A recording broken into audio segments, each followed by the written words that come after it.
When it comes to the prestigious title of Worst Baby Daddy in the Teen Mom franchise, Adam Lid is pretty much the undisputed champion. Of course, that's not to say he hasn't had plenty of competition over the years. Take Ryan Edwards, for example. Adam might have a lock on the Worst Baby Daddy title, but it was Ryan who engaged in the most shocking behavior ever captured by a Teen Mom camera crew.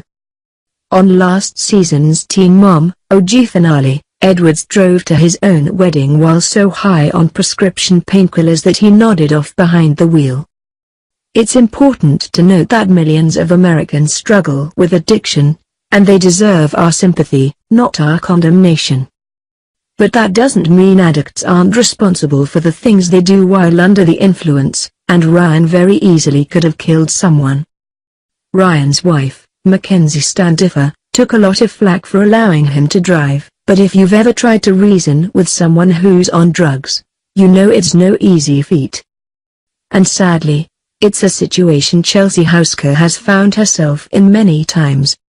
On last week's episode of Teen Mom 2, Chelsea watched the trademark OG finale with her husband, Cole DeBoer, and confirmed what many fans already suspected. It turns out Chelsea can really relate to Mackie Bookout's struggle. Her story is almost similar to what's going on in my life, Houska remarked to DeBoer while watching the episode. She went on to liken Ryan's irresponsible behavior to Adam's, saying, "Imagine the kids were in the car? I have it set, Lid, can't drive with Aubrey. If that was him and the kids were in the car, that just makes me sick." The episode saw Chelsea complaining about Adam's shoddy parenting, which she attributes to his continued drug use. "It's just annoying," she said.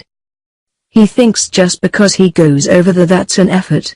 You go out there and you sleep, probably because you're coming off drugs." Back in April, Lid tested positive for meth just hours before he was scheduled to visit with his daughter, and it seems Chelsea is intent on tightening controls over his visitation rights. "I'm going to meet with the lawyer to get in writing that visitation has to take place in his parents' house," she said. We're guessing she would encourage Mackie to do the same. Watch Teen Mom 2 online to relive all of Cole's appalling behavior.